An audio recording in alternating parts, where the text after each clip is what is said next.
Hello, everybody, and welcome back to the I Am 1-2 podcast with your host, Christopher Cohn. With me, as always, is in the DTM studios, is our good friend Dan the Man, producer extraordinaire, great member of recovery. Say hello to all the peeps, Dan. How's it going, everybody? Good to be here with you today. Welcome back to the podcast. If you are just joining us for the first time, this is an all things recovery podcast, and we invite you to start your own journey whenever you are ready to, but don't wait. The world needs recovery in every form and fashion. We are all damaged. We are all hurt. We are all wounded by this crazy technologically laden world. And now we're going to have AI come in here and hurt us some more.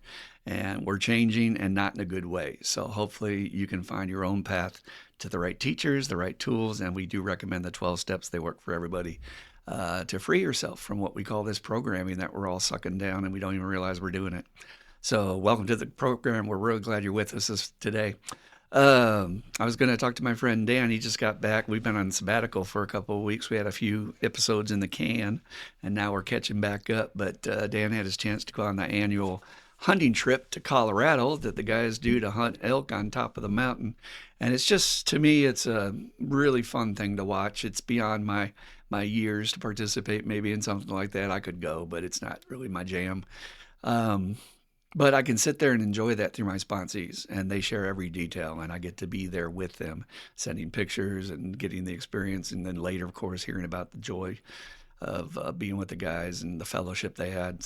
But I wanted Dan to just share a few words about, it's a retreat of a form. Any vacation, anytime you get out of your comfort zone and go someplace different, and you have a chance to decompress and let go of all your crap that you have to deal with on a daily basis, it changes you, it refreshes you, and these guys come back and they're just, you can see the energy and the excitement in them. So, Dan, did you want to share a couple words about that trip this year? And one of the things, too, that I like what you did is you went off on your own for a couple of days just to get that solitude. And, going with a group is great and fellowship is fantastic and needed. But being on your own in the wild is also a juice of its own kind. But I won't steal your thunder. Yeah. I'll let you share a little bit about that. Well, it is. It's a fantastic trip. And for whatever reason, we tend, and maybe it's an attraction thing and I just heard it from a guy that I just started working with the other day, that he saw this outdoorsy bunch of dudes. Quite a few of us are hunting and fishing and hiking and kayaking.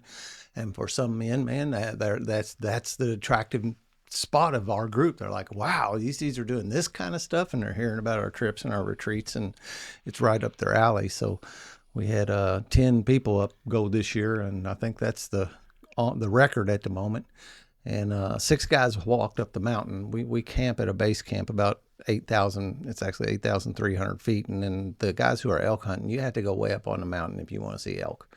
And they did that, and I stayed at base camp this year. Last time I went was 3 years ago, and it was just 3 of us, and we all went to the top of the mountain. But just that camaraderie, and all of us are just, all these guys that are there are fully rooted in the 12 steps. So we're all speaking the same language. We're winking at each other over the same kinds of things. And just you just grow so much closer on those trips like that. And I had said to myself from the beginning that I'm going to go, even though I don't want to walk up there with those guys hunting. I did want to do a little adventuring and a little exploring. So I took my gear so that I could go on an overnighter, and I spent about 24 hours, basically, probably 25 actually. Yeah, I left at 11 a.m. and got back at noon the next day, where I walked by myself and did about 12 miles. And we were talking a minute ago about us liking like the dark weather. As soon as I got up on top of the mountain, it turned dark and misty, and it was raining, and it's just okay. It didn't matter to me. There was no kind of like, oh, dang it, raining on my parade. There was none of that. And I tell you, I went hunting last night and this morning for the first time this year, and there's something that touches my soul. There's something that feeds me that I need when I do things like that. And when I was up there on that mountain walking in Colorado all by myself, maybe a little of a cliche, but I felt truly alive.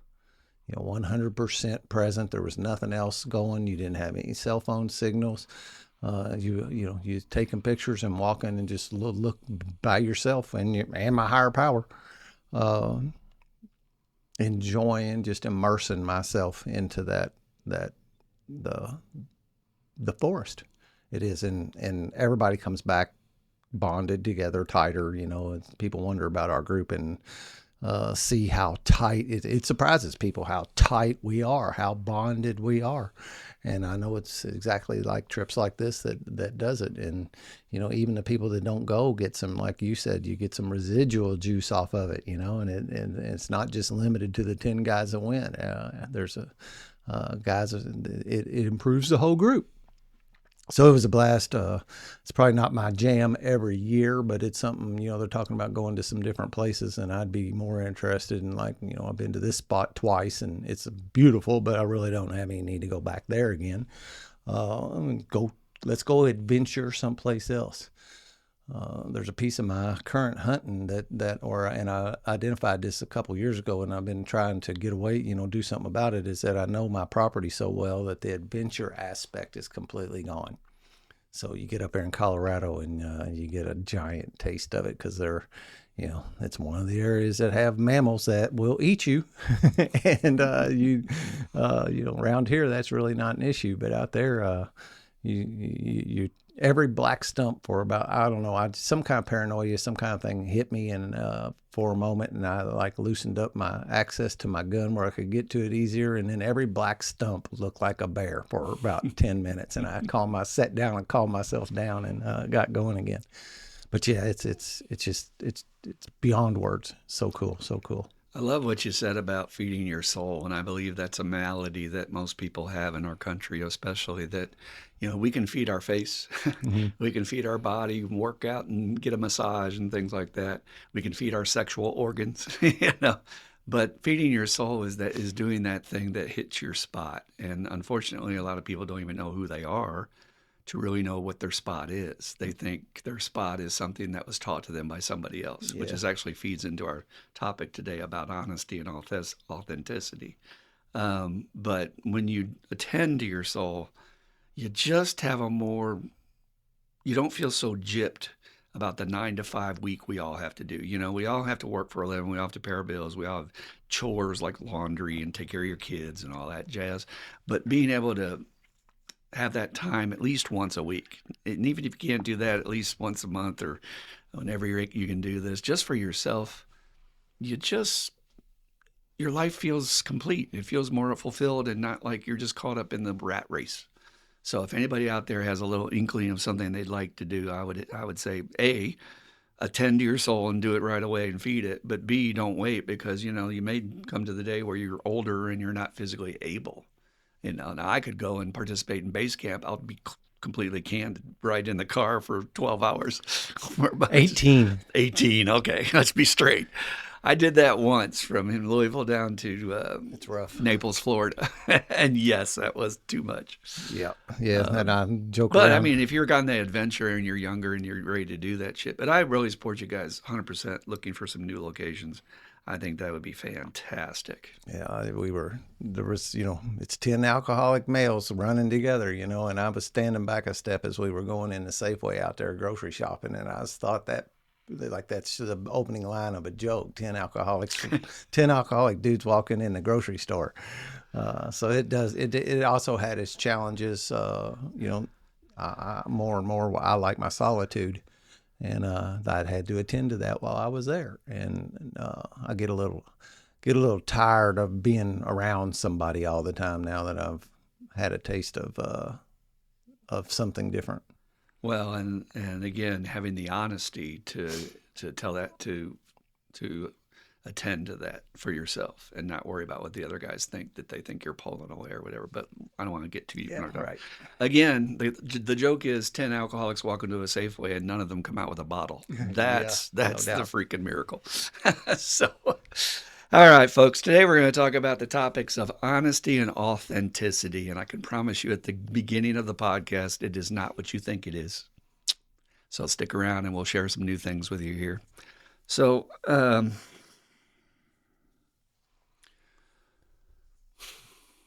well, let's just get right to the core of it. Mm-hmm. Imagine you're Bill Wilson, and Bill Wilson was tasked with the job of having to write this book that was going to be the official program of the Alcoholics Anonymous movement. In 1935, they started getting together, Bill and Bob, and then they had 3, and then they had 4, and then New York had a couple, and then before you know it, we had these 2 little groups, and that's it. And it's grown into this million people worldwide phenomenon. But imagine you're the dude back in the day, and we don't have the official text to be able to show people how to do the work or to do the steps. There's no guidelines. There's no nothing. We just have these little goofy tools, and he hadn't even written the steps yet. So they wanted to make sure they could communicate it to the rest of the world and, spread it through the country. And so he's laying in his bed, and he's got an alcohol broken brain. I mean, the dude drank bathtub gin, guys. That's like using meth nowadays. There's no telling how rotted that put his brain. And then there's the aspect that he had depression. He had major depression. And my sponsor, Dr. Burns Brady, who passed this past year, was emphatic that Bill would have benefited greatly and majorly from antidepressants. They just didn't have them. So he's in his bed for weeks, and that's what real depressed people do. So if you've got depression out there and you're only like feeling down and you can still kind of function, I hate to tell you, you've got situational depression. I don't hate to tell you, but it's actually a good thing, because it means it's something that possibly doesn't need medication to treat it. It means if we can change your situation, you'll probably feel better. But people with real biochemical imbalances, they can't fix their outsides and then have the insides feel better. It has to be that internal medication to help them. And so Bill's trying to write this thing and scratch it out on a notepad, and he comes to the point, I mean, literally, he's putting out chapters and he's having to send them to the New York groups and to the Ohio groups, and they are fighting fiercely on each word and coming back to him with all these corrections. If there's one thing I will tell you now, if you're early in recovery, do not ask too many other alcoholics their opinion, because they all have one, and you know what they say about them. They all stink, right? You all know the quote. So you get too many cooks in there, they're going to ruin the stew. So he gets to the part where he has to write this chapter called Chapter 5, which is how it works. And I often think about that burden because I'm a writer and I'm trying to put together our full edit of the I Am 1-2 book, which is coming along nicely. Stay tuned. We're shooting for a winter time frame of release. And this is something that everybody's going to refer to how do you do this program? Because up till that, the chapters are talking about alcoholism, and then they address the agnostic and the spirituality stuff. But now we're getting to the nitty gritty. How the hell do you do this stuff? And he has to choose of all the different topics to start with. I mean, imagine you say, well, what should I start with? What is the point of sobriety? Is the point of sobriety to not drink? Well, yes. Is the point of sobriety to not be an ass anymore? Well, yes. But what does he start with? And I want to read this first paragraph to you. And if you're been in the program a while, I want you to reflect on how many times you've heard this but not really hear what he's saying. And I will explain afterwards. He says, rarely have we seen a person fail who has thoroughly followed our path. Those who do not recover are people who cannot or will not completely give themselves to this simple program. Usually men and women who are constitutionally incapable of being honest with themselves. There are such unfortunates. They are not at fault. They seem to have been born that way. They are naturally incapable of grasping and developing a manner of living which demands rigorous honesty. Their chances are less than average. There are those, too, who suffer from grave emotional and mental disorders, but many of them do recover if they have the capacity to be honest. That's 3 times in the first paragraph. And if you're an English major and you're looking for the theme that a writer's trying to get across, you look for those repetitive words and phrases, and that is honesty. And by the way, as a side note, for anybody that out there like I did, and like several people I see come in the program saying, well, maybe I'm constitutionally incapable of being honest with myself and I can't get sober. No, it's a snow job. My sponsor, Dr. Burns Brady, an authentic MD and an expert in addiction medicine, said the only people that can't get this program are psychopaths. Yes, Hannibal Lecter. Want to know why? Because they are born without the ability to have a conscience. They do not feel guilt. That is why they can eat your liver with some fava beans. Okay?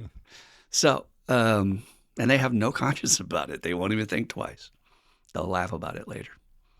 Sociopaths are close, but they're not psychopaths.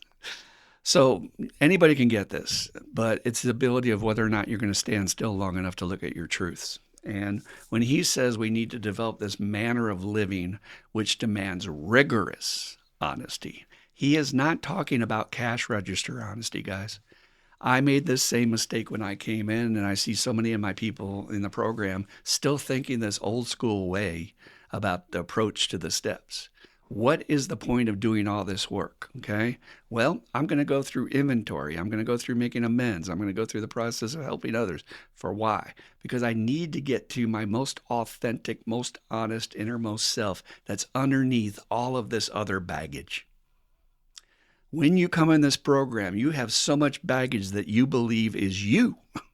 The addict firmly believes, no, you don't understand, Christopher, this is who I am. And I have to say, no, that's who you are when you're sick. When you're healthy, you're a totally different guy, are you not? Do they not know two people? Is it not Dr. Jekyll, Mr. Hyde? Is it not that? Of course it is.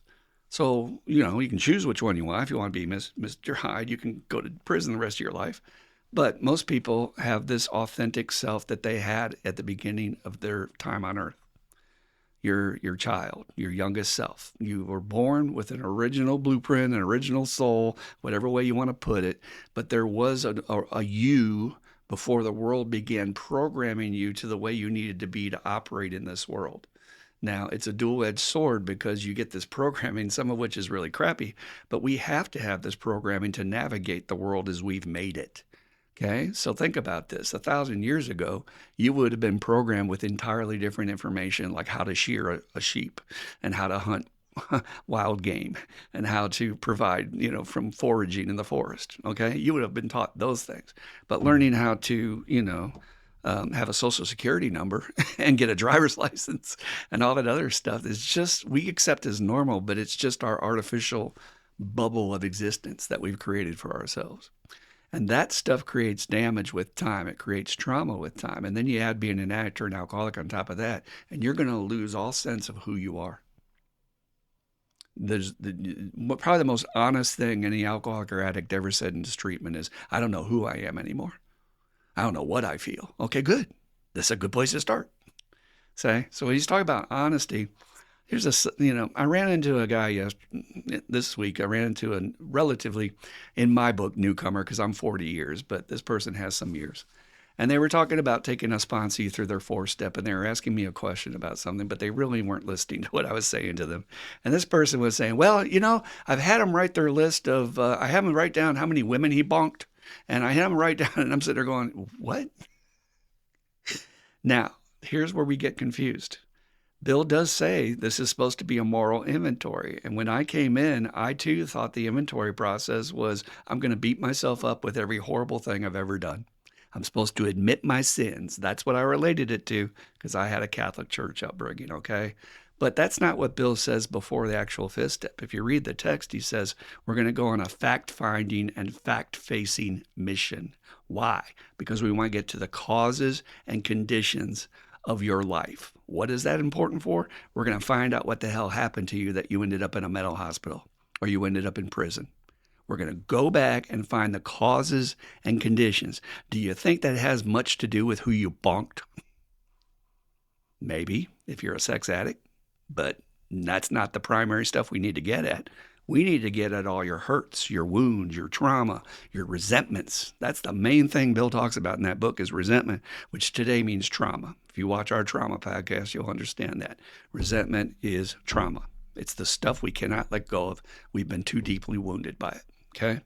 So I'm trying to get to a place with the steps, and it's the hardest place to get to. I'm telling you this as an elder, somebody who's been around and seen everybody struggle with this. I'm trying to get to a place of rigorous honesty where I can just be myself no matter where I am without sugarcoating anything, without making anything up to make myself look better, and just being flawed human being Christopher, period. And it is damn hard. It is one of the hardest challenges in recovery. Now, the classic example I heard from a speaker one time, he says, you get this guy, he's been in AA for 20 years. He goes to work one day, his boss yells at him because he did wrong. And so he gets a resentment all day long. He's chewing on that. And then his employees aren't doing right. So he gets a resentment at them. He gets in his car. He drives like a maniac to get home. The wife doesn't have food on the table yet. This is the old days. So he yells at her. And then the kids aren't acting right. So he yells at them and maybe beats them a little bit, slaps them around a little bit. Gets in the car, drives 90 miles to the meeting because he's pissed off, smokes all these cigarettes and shit. Comes in the door and he says, guy sees him and says, "Hey, Joe, how you doing?" He goes, "I'm fine. Yep, just sure. I'm fine. I'm fine." And you watch how many people come into the meeting like that. You watch how many people come in the meeting when they say, "Does anybody have a burning desire?" And we'll have a room of 60 guys in there. And you're telling me not one guy there has a freaking issue going on that threatens his recovery? That's a lie. That is not being honest.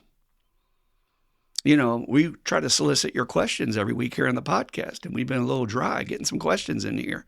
It's like, really? Nobody has any problems out there? But again, it's that not wanting to admit that I have problems, not wanting to show my ass that I'm actually flawed, that I actually make mistakes, that I actually can only do so much. Which is another thing we say about boundaries, which, you know, the word no is the hardest thing you'll ever say in your recovery. You know, no, because I'm not able to do that, or no, I'm not capable of providing that for you. Instead of what we do, we always say, "Oh, yeah, sure, boss. Yeah, I'll do it." "Oh, yeah, no, you're my boss. I got to say yes, of course." Now, let's back up just a little bit, but then we're going to get deep in this authenticity stuff. When we're talking about honesty, we're not talking about brutal honesty. So let's be clear about this, especially for any newcomers out there. You do not want to hurt people's feelings with unnecessary honesty. You don't want to go up to the guy at the meeting and say, "Hey, I was told to be honest. You're ugly." I exaggerate, but they do it. And so that's not what we're talking about. And then also with that, if you have to make a white lie around getting out of a situation where you would be tempted to drink, do not worry that your higher power is concerned that you're lying there, because you're not harming someone. You're not trying to steal from them or rob them or get one over on them. You're just trying not to drink, and the universe understands that. So if you have to make something up like, "Oh, I got to go help my mom go to the hospital," just to avoid going to the bar, good on you. Okay? Buy yourself another day of sobriety, whatever it takes. When we're talking about this topic of peeling away the layers of the onion, all these protections and walls I built up, I started building those the second I hit my family system, with my dad being a drunk and all the drama and all the stuff going on. And I lost myself in that process. You can actually wall yourself off to the point where you're not having any interactions with the world to reflect back to you who you really are, because you stop sharing your feelings. You stop sharing what you really feel, what you think. You're just going to be like, "I'll just keep it to myself." And you lose yourself in that way. So I got to go on this process of recovery, which is what we started at the top of the podcast with. And the only toolkit I've seen that does this most effectively and quickly is the 12 steps. 4 to 6 months, you will unwind the mystery of who you really are underneath all the fakery. And guys, I'm telling you, I'm concerned about our youth today that are growing up with social media as a normal thing, where teenagers are being interviewed in documentaries saying things like, "My social and media platform personality is more important to me than my image in real life." That's what they're into. You know, a teenager who takes 200 photos and then photoshops just the one perfect one to post the perfect one spends hours doing that. Their internet image is more important than their real life, what people think about them. So we are losing ourselves. And as I'm going back to try to reclaim those honest parts of myself, I've got to learn how to share those with others. And that becomes the hard part. You know, let's say someone needs me to be there for them, but I really have something I need to do for myself. And you're going to be torn because you've got this thing like, well, I feel loyal to them. I feel like I owe them this. They're my friend. I should be there. But I've also made this commitment to myself that this is very important. And I'm not saying there's not a blanket way to approach all these, but case by case, each situation is different. When do I need to step up for myself and be honest? Or when can I go along and say, I'm going to do this for the sake of my love for the other person? And again, it's another thing where you maybe need a sponsor, run it past them, get some other people's feedback, because you may make the wrong decision just on your own. But I'm striving to let people know who the real me is. And I don't know, I'm just like the book says, I was the actor from a young age. I was always not feeling like I was enough, so I needed to pump up, look better, act better, get better grades, or do better in this or that. And, then you'll like me. And it didn't work. Nobody gives a damn what you're doing in that direction. They're either going to like you or they're not.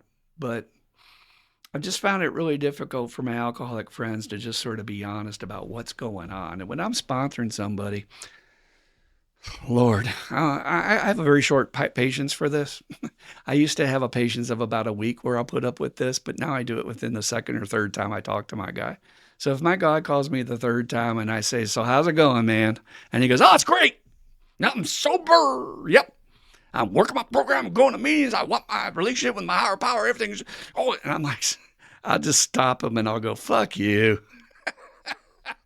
And I always wait for that pause on the phone. You can have fun as a sponsor. Please do that out there. It makes it more tolerable when they're not acting right. And I wait for that pause on the phone where his brain is going, "Did he just tell me to fuck? What?" I say, "Dude, you're an addict. You are barely sober and you're in early recovery and every fiber of your being is screaming out for a drug right now. I know. I've been there. So how about this? Why don't we just talk like two addicts sharing a needle here? Why don't we just talk like two drunks sharing a bottle in the corner? Let's just be real." And I do him that favor right from the get-go. And I can hear this. He's not putting that image out there that he's Mr. Sobriety and I'm doing everything my sponsors tell me to do. Fake, fake, fake. We know when you're doing that, guys. If anybody out there is thinking they're pulling that in their sponsor, you're not. But I hope you have a sponsor who will just alleviate that from you and just say, just be you. You can come to me and tell me this sucks. You can tell me you hate recovery. You can tell me you hate God. I was there too. I can. Yeah, you can. I couldn't do that in my church growing up. I couldn't do that in my family growing up. My grandmother would have backhanded the crap out of me. So there you go. Where did I lose my ability to be honest? Now, again, we're not going to intentionally go out there and reveal our full selves to everybody, on a street corner with a bullhorn, nor are we going to reveal things that we know intentionally are going to hurt somebody. But particularly, it's very odd that even an alcoholic in a committed relationship will keep secrets. And I'm like, wait a minute, you married this person. You made a commitment for life that you guys were going to share your lives together. And now you're not talking about this or that. I'm not talking about telling your partner you had an affair, talk to your sponsor, but I am talking about tell them when you're hurt. Tell them when you had a rough day instead of saying it was okay. Again, with the people you care about. Now, when you go to work and your coworker says, "How you doing?" Of course, I'm just going to say, "Good, man," because I don't have a relationship with that dude. But in my personal relationships, and especially with my sponsor, practice this tool of try to reveal a piece of you at a time and see what your sponsor does with it. If they seem trustworthy, they don't laugh at you and they don't make fun of you and they don't share it with anybody else, then okay, maybe I can share another piece with me. And eventually you can go, and let off this mantle of all this stuff we're taught in America that has to be my armament. I've got to have an SUV with this big label and it has to have the right designation and the right number on the back. And I have to have this wardrobe of clothes and I have to live in this zip code. And nobody cares. That is not who you are. And what's really cool is to get to the point where none of that shit matters to you. It no longer defines who you are. And even further than that, you can be yourself in almost every situation you go into. I pride myself on that today. I pride myself. If you see me at a funeral, you see me at the grocery store, or you see me at a black tie event, I am still Christopher. I will joke with you. I'll be real with you. I won't be like, "Oh, are you talking to me?" You know how people put on airs in different situations? I'm like, "Oh my God, look at this guy." But again, they don't know how to be honest. They don't know. They've never maybe done the work to even know who they are, but they're even not able to practice that authenticity. And one last thing too, I'll say as a sponsor, try this tool of showing your ass. One of the greatest lessons I ever learned from my sponsor, Dr. Burns Brady, was here's this man who left a gigantic footprint on the city of Louisville, and he has a building downtown with his name on it, okay, for all of the recovery volunteer work he did as a doctor. And he would be in a meeting, and if he was having one of those days, he'd come right out and talk right about his egotistical, self-centered asshole way of acting that day, and he would just lay it out there. "Yeah, I got all this time sober, but this is what I did today." And by the way, old timers, that is also a major thing to watch out for a relapse. I believe that old timers get this false impression that they're supposed to put on this image like they got their shit together all the time so that the newcomer doesn't think, whoa, it doesn't work. It's the contrary. The more you show your ass and be real, you will draw more people to you. Nobody relates to a perfect person. So they're not going to come to you because they're going to think, well, that guy can't understand what I'm going through and he's going to judge me. Or, hey, that guy's a psychomaniac lunatic just like me. I can go talk to him. And it's just great. You'll have deeper relationships with your sponsees. You'll be more comfortable in your skin. And you just don't have to work so hard. Oh my God, is it a lot of work to keep up an image? Is it not? You know, as a old timer, I watch people in the program and, you know, this is just one example, but I'm telling you my truth of what I've seen. It frightens me and it makes me sad when I see young ladies coming into the program who haven't recovered yet. They're in early recovery. They maybe don't have a sponsor yet, and they're coming in all dialed up like they're going to the club. I mean, they got fishnet stockings on. They look like they're ready to sell something. And you're like, dude, what are you doing? You're here to save your life. And I can almost pinpoint the moment that that person gets a sponsor, a good female black belt sponsor. And I can almost pinpoint the moment when they start getting these tools about being yourself. They'll come in the meeting without makeup and sweats. And that's a major growth spurt for our ladies. I've talked to many of them in my program, how they feel like they have to keep that up. And believe it or not, they're not keeping up for the guys. We all know this. They're keeping up for each other. Because as I've been told by their words, not mine, women judge the shit out of each other. Oh, what's she wearing? What's she doing? You know, all that crap. Again, it's image. It's not real. It's not the real you. And the beauty of this program is it will strip away these things so that you get stronger in yourself to just be who you are, that what other people think doesn't matter to you as much anymore. You can be yourself and not have to apologize for being yourself. And you'll have deeper relationships because you got to let people in. You got to let them see the real sides of you to have these deeper relationships.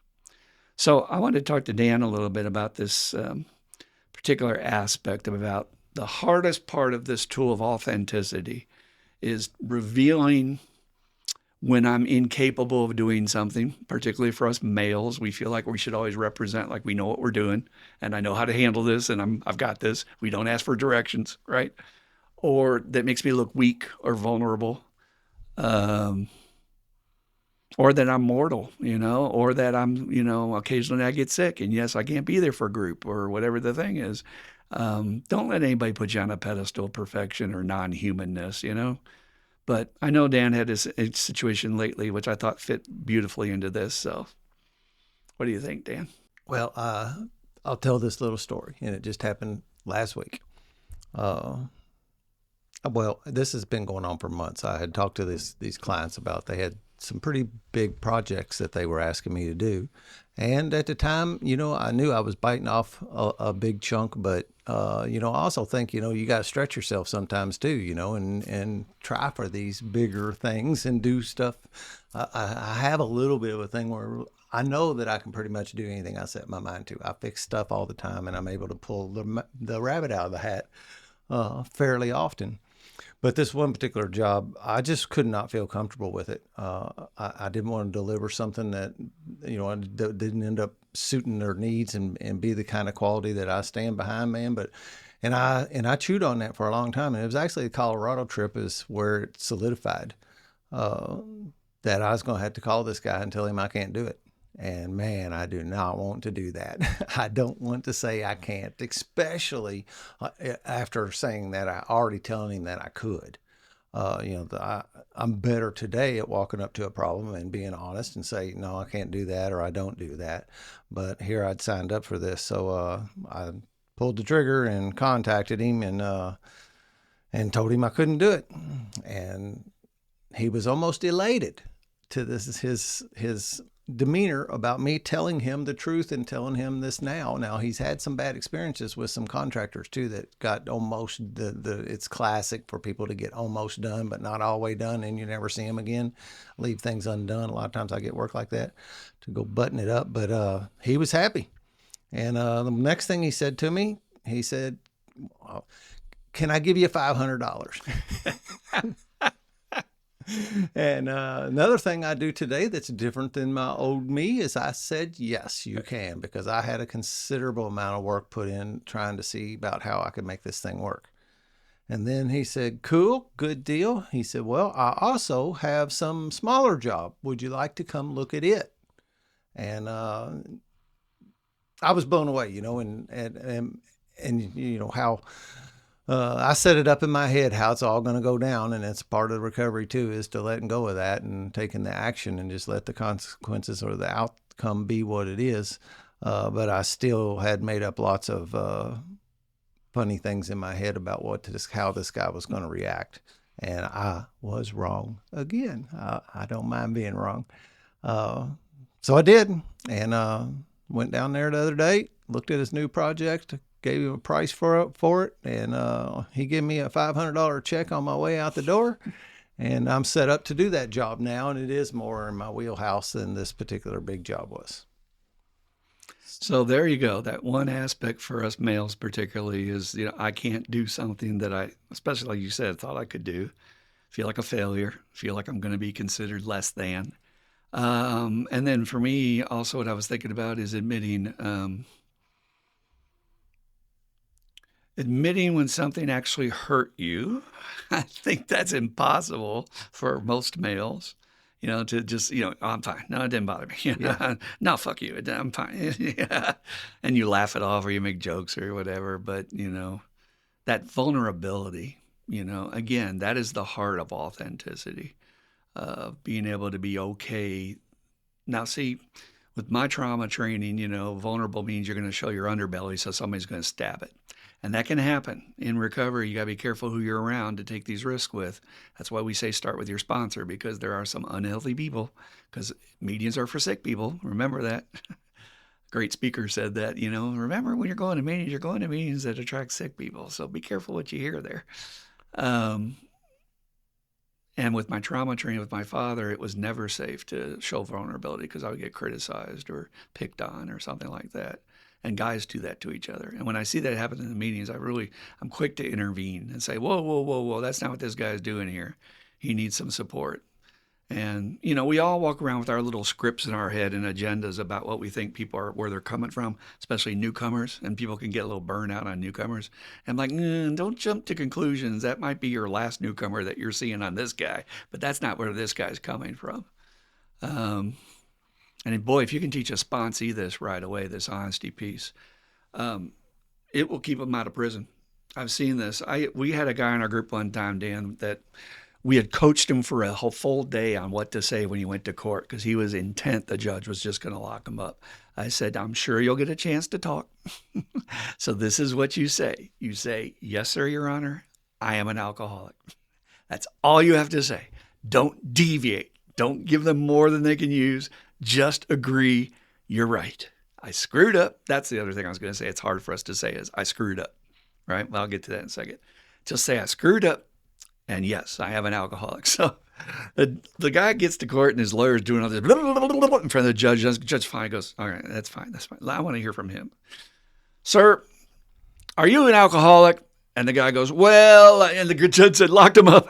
I mean, literally, the guy got out of his mouth. And the judge said, lock him up. Why?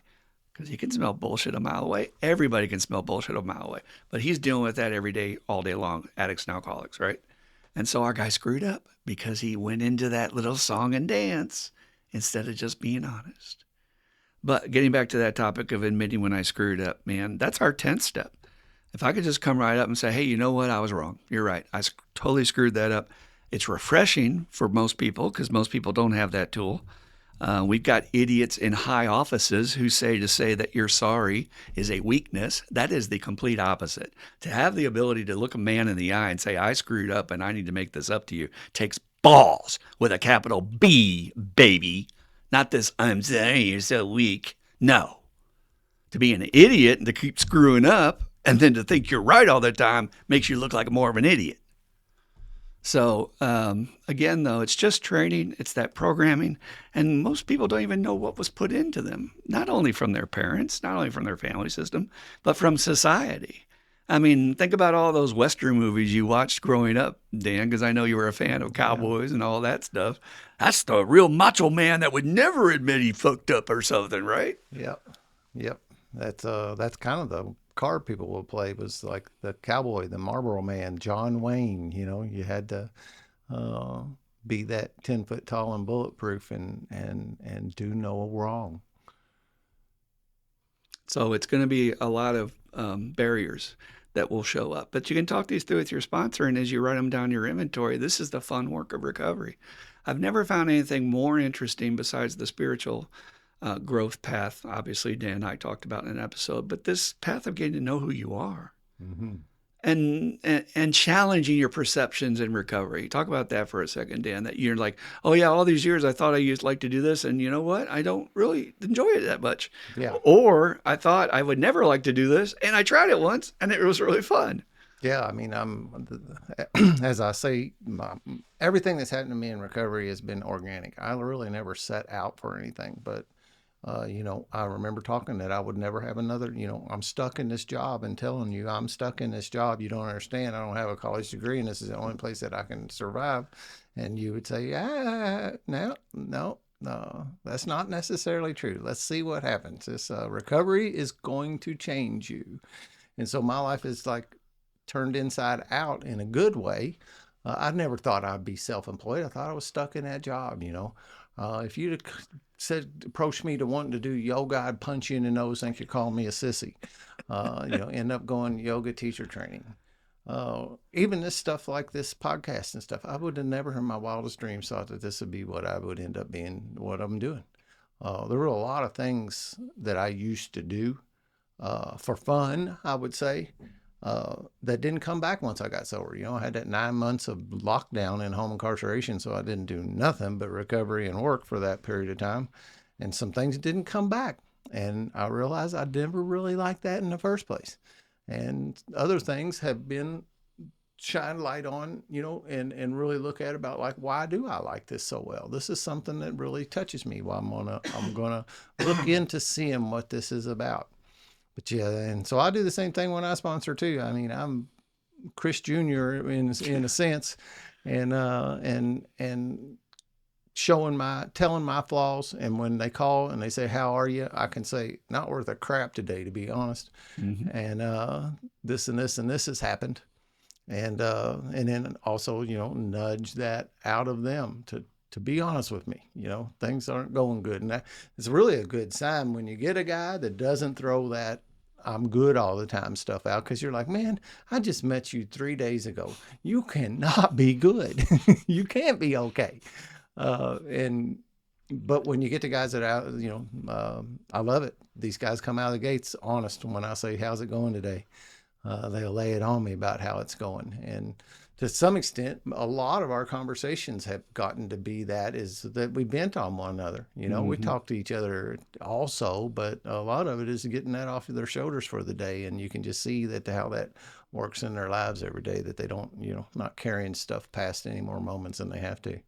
Otherwise, we're living that double life. Mm-hmm. We're living that life where we put one image out to the world, and then we come home and we get naked and change our clothes and become the real us. And it's like, well, you want to strive for a place in recovery where you can develop a manner of living which demands rigorous honesty. And again, you're going to slip. You're going to make mistakes. Don't worry about it. But it's all about that steady progression. And don't be afraid to later go back to somebody. If you tell a lie, or if you misrepresent yourself and didn't say what you really felt, you can go back to people and say, hey, man, I need to talk to you. I really should have said no when I said yes. I just can't do that, blah, blah, blah. Like recently we had one of our friends who's in a tough way right now and needs to move, and, was already giving me the information. And I was like, well, buddy, I got this bum shoulder right now that I'm doing physical therapy for. So that's my truth. I'm no good to you to lift and carry things right now. But again, you feel like you're letting people down. And if you're codependent, you're going to have your codependency fire a lot. As you feel like I should do this. I should. No, wait a minute. Does it feel right? Go back to your gut. Listen to your gut. Check with your sponsor. Check with your supports, and you'll never go wrong. Shane says that about his first day in group, that I hit him with that when he was so juiced up from being an inpatient. And I said, how you doing? He says, I'm great, man. I still remember him saying that second day, whatever it was. And I said, stop saying you're great. You're in a effing mental hospital.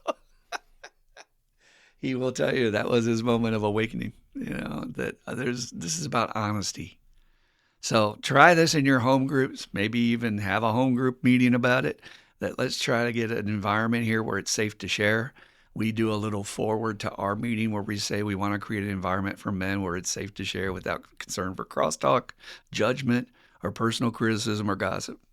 And I think that means a lot. I think that tells the newcomer right off the bat that this is a safe place, and we try to maintain that for them too. So, all right, so ponder on it. Send us your thoughts, comments, anything you want to share on that, your own struggles with authenticity and honesty. But just keep thinking about, I'm trying to drill back down to the real me. It's down there. You can reclaim it way deep down inside of you. And I don't care how old you are, that little part of you is still waiting there. That little boy or girl sitting in a chair with their little Pookie Bears waiting for you to come back and pick them up. And we've discarded them a long time ago. So please try this work to take, like I say, they say spirituality is a process of not what you can get, but what you're willing to let go. And what we need to let go is all these fake selves, that's why the old sayings used to say you have to die to yourself to live. You got to get rid of these old images and old fake selves. All right, enough about that. We're going to shift over into our question period for a little bit. Let me give you the address for that. That's the iam12recovery@gmail.com. Again, it's those digits right there, iam12, and the word recovery. And then that's at gmail.com. And we take your questions every week and like to hear from you about anything that's going on in your life. Any issues you need some feedback on. We will never identify you by name, and we will treat you with nice, tender care here. And please send us anything. And by the way, anybody that's in our personal support system, if you have an issue you just went through, send us the issue and get some extra feedback, because what you went through could be experience, strength, and hope for the next person. I'm really going to pick on you guys out there that are in our support group and listening to this. Do not discount the thing you just went through might be helpful to the next person, and then you get to do a little service work, and you get to keep your sobriety, and God will think you're awesome. So please send us something at iam12recovery@gmail.com.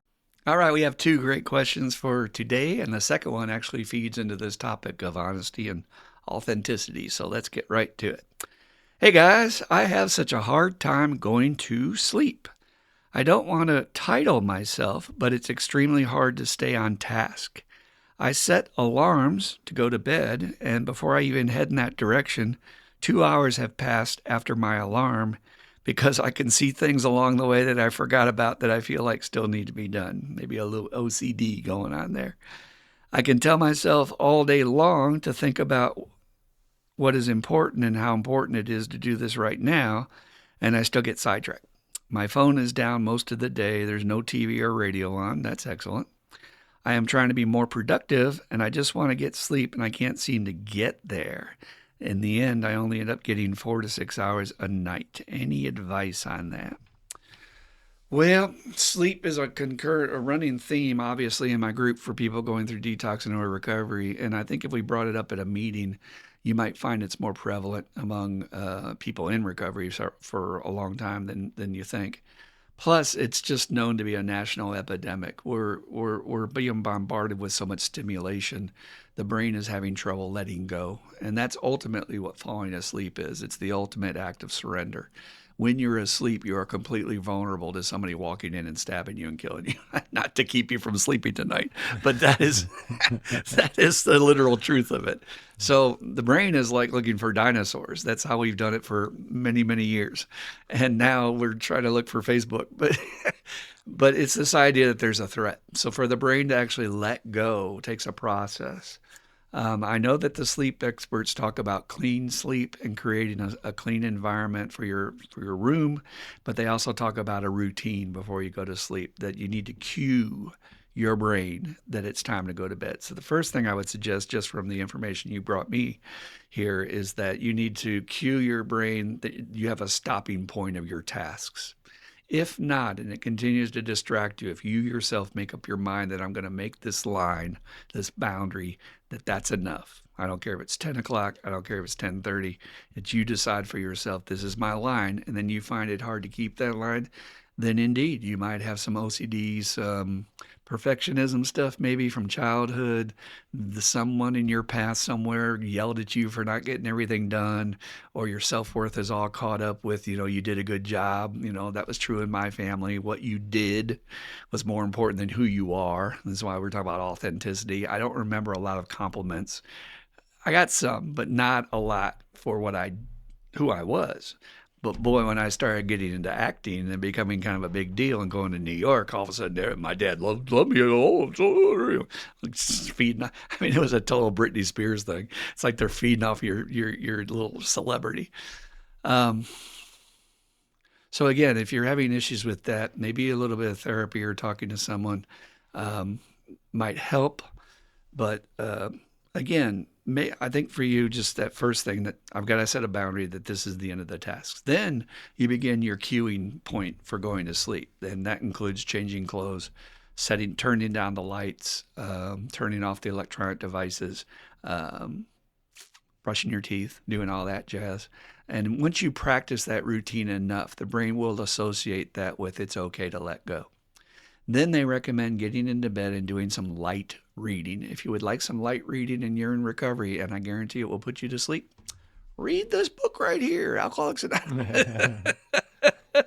Don't read the Alcoholics Anonymous book. Read the stories in the back. We have all these great stories of recovery in the back of this book, and very few people are reading them. And they're consoling, they're inspiring, and they're comforting. It's not, you don't want to read Stephen King or some slasher, any other slasher book, or high titillation gossip or whatever. Just again, it's going to cause your brain to be awake. And try to avoid notifications and texting and stuff like that, because the minute you turn on that blue light, your brain's going to be like, oh, cute, wait, I need to pay attention. I am a big fan of melatonin. I've done a lot of research on supplements. We have a destroyed food supply. It's poisoned. We have a destroyed topsoil problem. We have acid rain and plastic in the rain, and our food supply is horrible. And there's no way an average person can get every nutrient they need to live long from just the food supply. You can't. That old stupid advice that doctors still give is eat right. Just eat right. Well, look at you. What'd you have for lunch today? You look like you're a little overweight too, doc. Just like me. Look at that. So melatonin has been studied for its anti-inflammatory properties and for it creating a longevity effect, particularly around a deeper sleep. And that's the thing we're lacking in America. We're not getting that really deep REM sleep, which happens in the later cycles when your eyes are going and you're doing your deep dreaming. And I wish it wasn't like that. I wish to God, if I had been God, that would be something I would change, that people got their deepest sleep and dreaming out first. Because isn't it always the fact that as soon as you get in a good dream, and it happened to me this morning, the alarm goes off and you're like, oh my God, I was just getting into it. And sometimes dreams are about problem solving. I seem to have those dreams where I'm like trying to figure something out or do something. And I was like getting into it, and then time to wake up. And then find what works for you, but then you have to practice that as a routine, because you're literally teaching your brain a new behavior. I believe you're going to have to teach your brain a new behavior with this boundary. And if it helps, have your sponsor hold you accountable. Say that, you have to, I was sponsoring you, say, text me the next day and tell me if you kept your boundary that you said 10 o'clock was going to be the end of the task for the day. And I don't care if there's dishes left in the sink. You made that commitment with me that's you're into task time, and then relax. I'm okay with even shutting off your tasks and watching an hour of TV and then beginning your sleep cue. Again, anything that will relax you down. For me, when I hit my easy chair, which sometimes is very late, I got a lot on my plate these days. I didn't hit it last night till 10:30. And still I had that time to just sort of just relax. You can't just jump right in bed from all modern life busyness. So I know you sleep very well, Dan, and you can nap almost anywhere. Be careful about that too, folks. If you take too long of naps, it can screw up your sleep routine, as well as smoking, vaping, and or drinking coffee or caffeinated beverages right up till bedtime will definitely screw up your sleep routine. They say things like quit drinking coffee by at least 2 in the afternoon or whatever they say, but everybody has to find their own limit. I do my writing in the afternoon, so I usually have my last sip about 6:30, and I tend to be okay with that. And again, the melatonin really helps. One trick about the melatonin, you have to hit the bed as soon as you feel the effect. And that's usually about 20 minutes in when your body's starting to metabolize it. If you stay up past that, it has a weird effect where it's almost like now you can't go to sleep. But you got to get that little and just get up and go, get in the bed. So, what do you think about this not being able to get good sleep, Dan? Yeah, it's everybody new's got it, and I do know a lot of guys that are having trouble staying asleep, getting sleep, or they got jobs that have them on some kind of goofy schedule where they're not getting the right kind of sleep because they're working when they should be sleeping. I don't know. I think it's crazy. I got one guy that gets up at 3 o'clock in the morning and goes to work. That's too early, and it would mess up. That is And really early. He is acclimating because he has to get in bed like at 7 o'clock, to end up feeling like he got enough sleep. And as a dad and a husband and all that, and it's just in the way. I credit a meditation practice for my sleep ability. That's what I would do whenever I would, I meditate right before bed. And it helped me tremendously. I think I joke around and I say I have a switch that I can throw in me today, and I just can turn Dan off right now. And you're right. If I take too long of naps, I do have trouble. So but everybody's different with that too. 20, 30-minute nap for me is plenty, and it doesn't disrupt anything. And that's how I can take a 20 or 30-minute nap too. I don't have to fool around falling asleep. I don't know the last time I went and laid down in bed where I actually remember. I do. I talked to you about it. I had one sleep issue. I don't remember what it was. It was a job that my brain was trying to figure out, and I could not get it to go away. I had melatonin sitting right by my bed and didn't take it. But meditation practice and this routine, I got another guy that's he gets 4 hours of sleep a night. That ain't enough for any human being. He wants to tell me that that's enough for him. He's going to get dementia. That's a really good point to make with him.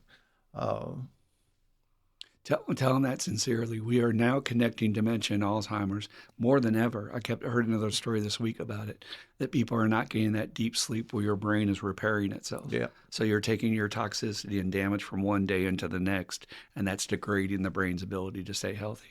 Yeah. We got too much stimulus. We got too much, like our letter writer. When is everything done? It's rude. Never. And who are we doing it for? Like, whose approval are we looking for? Well, yeah. Who's going to give me a gold star on the calendar today because I got all my stuff done? There are people who have that training, though, from childhood about, oh, God forbid my mom should stop by and not see my house in perfect order. Yeah. Screw that. Yeah. Again, that's that authenticity, Can everything just be the way it is and you be okay with it, you know? Exactly. But I would definitely talk to others, talk to your sponsor if you have one, talk to people in your support group, get other people's suggestions. I'll tell you one thing that helped me immensely, and I always used to sleep with a fan and other things, but now the fan, it stirred up dust, and so I got an air purifier.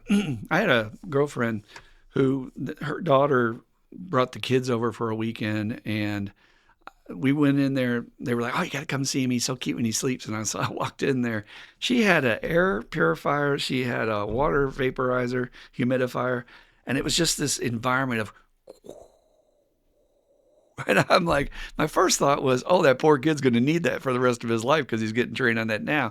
My second thought was, I need to start doing that. So my environment, I've got blacked out curtains. I think that's really important. You got to make sure you're not getting cued by that first hit of sunlight unless you went to bed early enough that you want to get up early. And I've created a chamber. That's the way it is. It's a chamber of quiet and finding that right sound for you. And again, YouTube is a great resource for any of those things. YouTube has 8 to 12 hour meditation things with nature sounds or rain or whatever you want to use. Yeah, that'd be one thing. There's a lot of sleep aids from the frequency perspective and rain and these white noises that try some stuff out. And some might not work, but you might find a sweet spot and find something that really helps you. I will say that commercial they're running now for Calm, the app Calm, and they run that. This is the green noise, and it goes. And I was like, that sounds pretty good. Mm-hmm. Again, it's about what hits you and what feels right for you. So get back with us. Give us updates if you want. And I hope it improves. Sleep is so vital to our health. I've heard people say it's probably the top thing. I've heard people who are like professional athletes and bodybuilders say that sleep is one of the number one things for training that people overlook. So there you go. All right, second question, which really I think aligns with our topic today of honesty and authenticity. I have a question, folks. I am defending healthy boundaries. Good for you. Rock on. I am a person who never really understood boundaries. I didn't have any and I couldn't spell it. That's hilarious. And now I am in a place where I have a person who's pushing my boundaries. Here we go. They got to do it. I'm telling you. You can have a perfect boundary. They got to push. Okay, I do not want to hurt this person emotionally. Well, if you're pushing against my boundaries.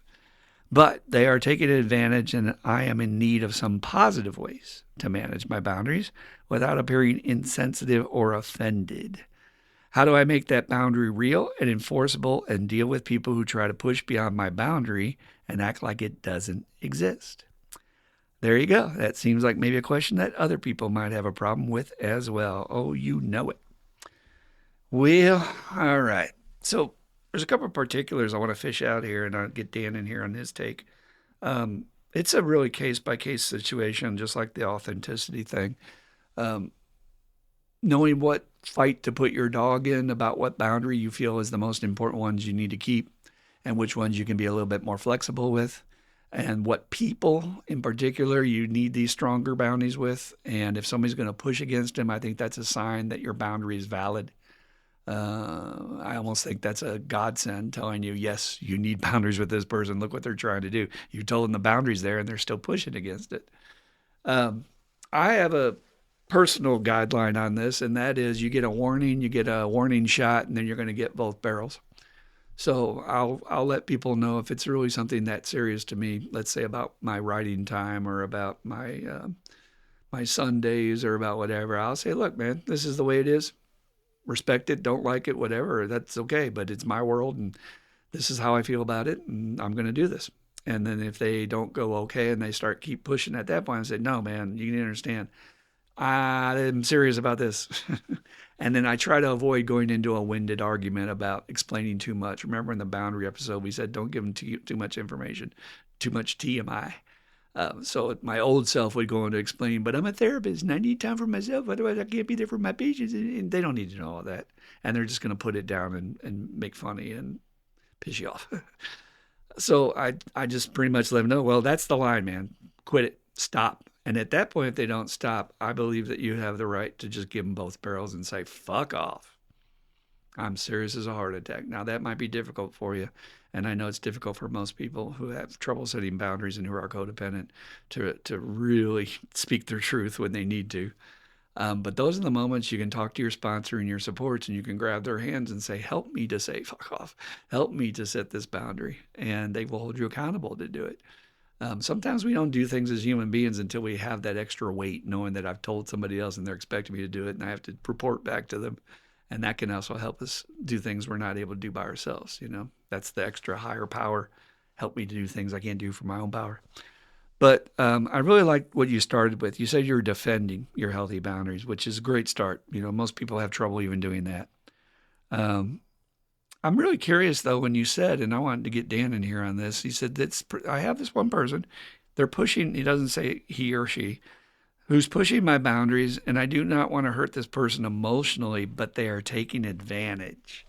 And yet after that, you went on to say, but I need some positive ways. And I'm like going, well, where is codependency coming in here? Because if this person's taking advantage and you've already told them, but they're still pushing, do they even deserve not to be hurt when you say, I don't want to hurt them emotionally? What's your take on that, Dan? Yeah, just like we were talking about with the honesty stuff, is that, I don't want to purposely hurt somebody, and I think that's where this person is kind of hoping for some kind of special tool that she'll be able to do what she needs to do and not hurt the person. But as you said, people who push like that, they will push you until you have to hurt them. Sometimes that's their stopping point, and even sometimes that's not. the boundaries I've set in my life have rarely been, I had one tough one that still eats at me a little bit, but once I applied the boundaries consistently, things turned, and I didn't ever have to go to both barrels. Rarely, I can't think of too many times in my life where I've had to, in my recovery life, where I've had to go full bore on somebody. But I know that sometimes you have to, and I hear, you said talking about questions. I know a half a dozen or more people that have that same question.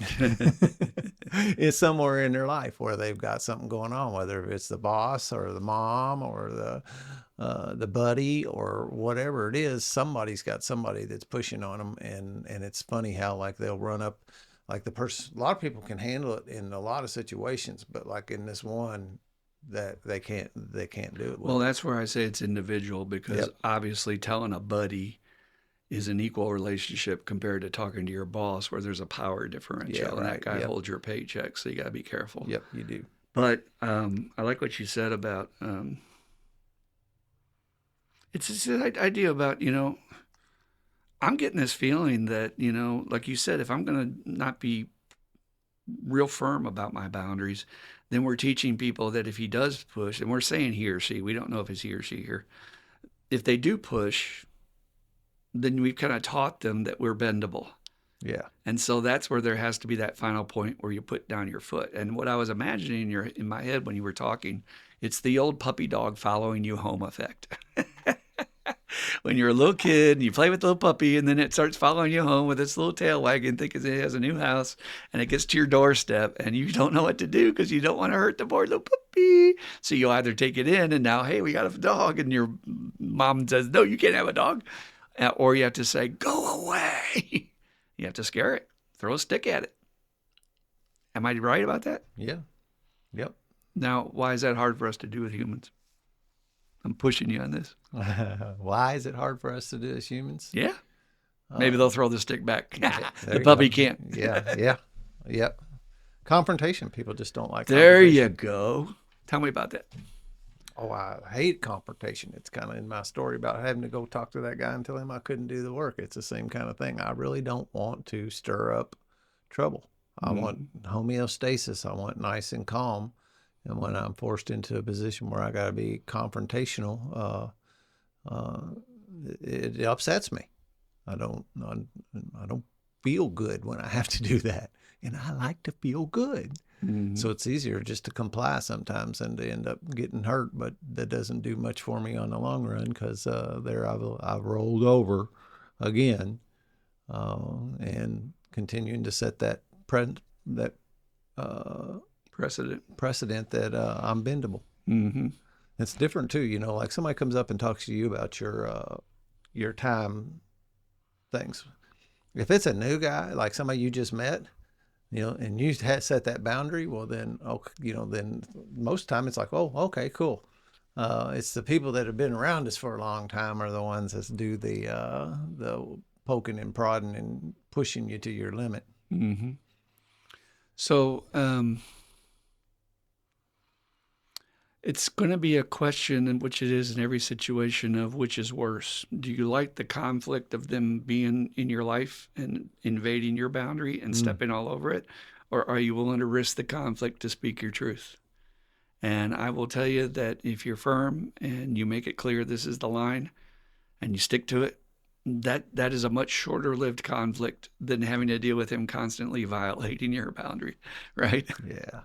I mean, think about that week after week when we've taken a phone call from a newcomer because they haven't been able to set that boundary, and it's still the same stuff over and over and over. She's doing this to me. No, she's not doing that to you. You are not stepping up for yourself.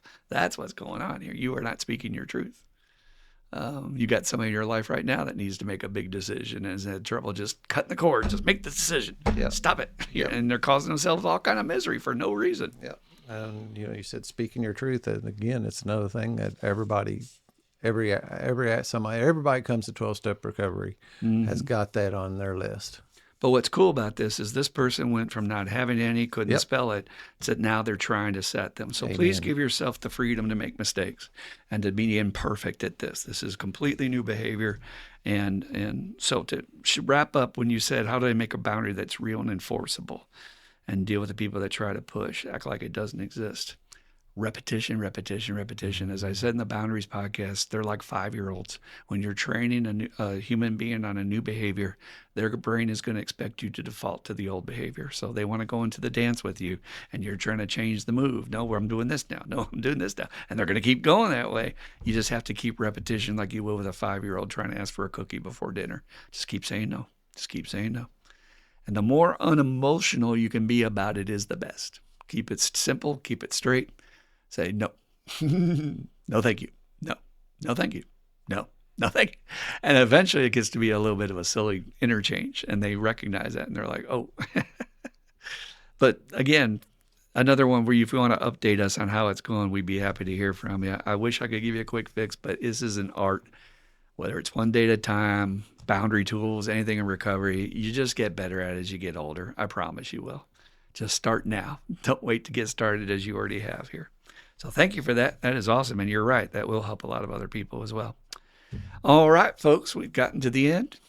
We'll say it again. Please send us your questions, comments, jokes, concerns, any interactions, experience, strength, and hope that we can share to help others at iam12recovery@gmail.com.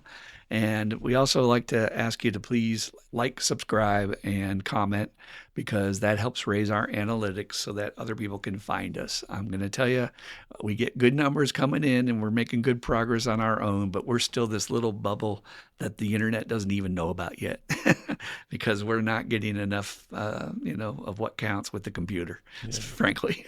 Share the actual episodes on your social media. Share it. Absolutely. Oh, that's a great thing on your social media accounts. Say this was really juicy or this was really helpful. Yep. That's Post a great the idea. links. I put every episode on mine. That's a great idea. Appreciate that. But I only have a certain size circle. Right. Other people's circles will overlap, but they'll have new ones. And that's a form of service work.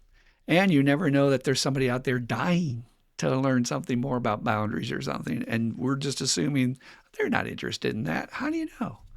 They don't have to be an addict or an alcoholic. Again, this is for everybody. So that's our point. All right, guys. Well, thank you so much for joining us again. We'll keep the juice coming. Here's a preview in a couple of weeks. We're going to have our good friend LJ on here. I hope you all got to see the episodes with Travis and April.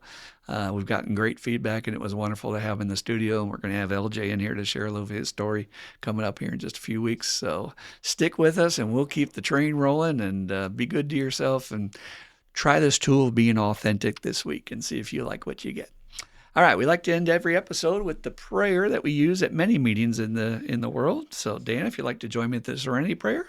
Yeah. God, grant me the serenity to accept the things I cannot change, courage to change the things I can, and wisdom to know the difference. Just for today. Keep coming back. It works if you work it. You die if you don't. Woo! We love y'all. Come back, see us.